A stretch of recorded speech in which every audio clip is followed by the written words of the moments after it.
সংগ্রাম অভ্যুত্থানের রণক্ষেত্র, 24-এর রণক্ষেত্র, মজলুম জননেতা মাওলানা আব্দুল হামিদ খান ভাসানীর আবাসস্থল, বাংলাদেশের ঐতিহ্যবাহী জেলা, বীরদের জেলা, অভ্যুত্থানের নারী যোদ্ধাদের জেলা, আমাদের সংগ্রামের টাঙ্গাইল। দেশ গড়তে জুলাই পদযাত্রায় আমরা আজকে বাংলাদেশের এই ঐতিহাসিক জেলায় এসে উপস্থিত হয়েছি। বিগত বছরগুলোতে এই বাংলাদেশে শুধুমাত্র পছন্দের কিছু জেলা বাদ দিয়ে বাকি জেলাগুলোকে ইচ্ছাকৃতভাবে বঞ্চিত করা হয়েছে। এই ঐতিহ্যবাহী টাঙ্গাইল তাদের স্বকীয়তায় বাংলাদেশের জনগণের কাছে এবং বহির্বিশ্বে যতটা গুরুত্বপূর্ণ জায়গায় থাকতে পারত, কিছু ব্যক্তি স্বার্থের মানুষ তাদের ব্যক্তিগত এবং দলীয় স্বার্থকে প্রাধান্য দিয়ে এত বড় একটা ঐতিহ্যবাহী জেলার স্বার্থকে প্রতিনিয়ত বিসর্জন দিয়ে এসেছে।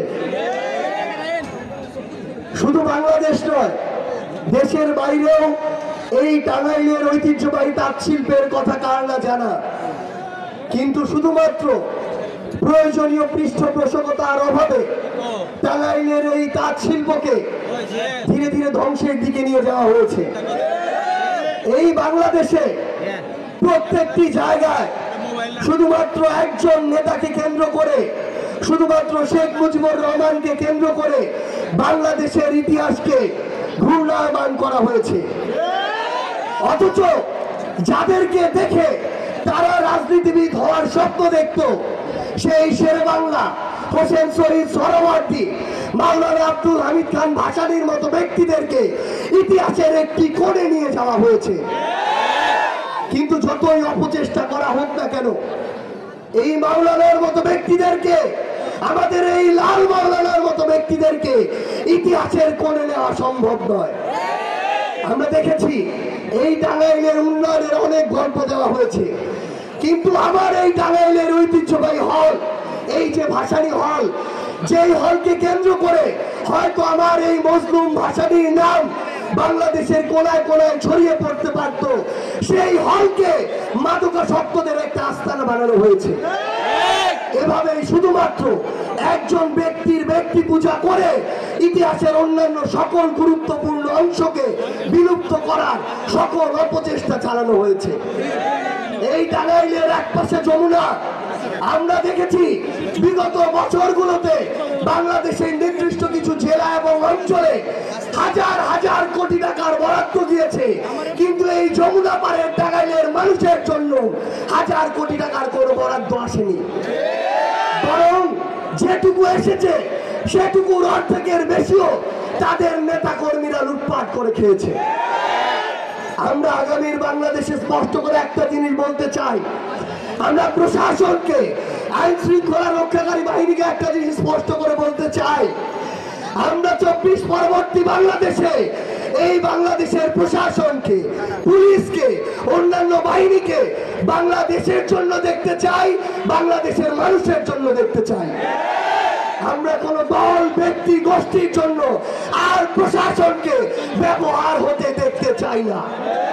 আমরা স্পষ্ট করে আরেকটা কথা বলি, আগামীর বাংলাদেশে আমরা মিডিয়াকেও কোন ব্যক্তি, গোষ্ঠী, দলের দালাল হিসাবে দেখতে চাই না। এই মিডিয়া যেন কোন ব্যক্তি বা দলের এজেন্ডা বাস্তবায়ন করার জন্য কাজে না লাগে। এই মিডিয়া যেন প্রপাগান্ডা বাস্তবায়ন সেলের অংশ হিসেবে কাজ না করে। 24-এর পূর্ববর্তী সময়ে কয়েকটি মিডিয়া অন্ধভাবে দলের দালালি করেছে। তাদের সংবাদ কর্মীরা আজকে তারা যে সেই চ্যানেলে কাজ করে সেটা বলতেও লজ্জা পায়। আমরা চাই না 24 পরবর্তী বাংলাদেশে কোন মিডিয়ার আর এই করুণ দশা হোক।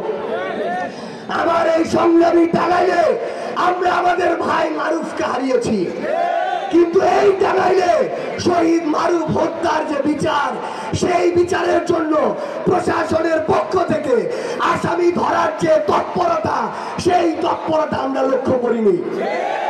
আমরা দেখছি এই টাঙ্গাইলের প্রশাসন কিংবা কিছু ব্যক্তি, কিছু গোষ্ঠী, কিছু দলের নেতাকর্মী এখন সেই বিচারিক প্রক্রিয়াকে সামনের দিকে অগ্রসর না করে বরং এগুলোকে নিয়ে মামলা বাণিজ্য শুরু করেছে।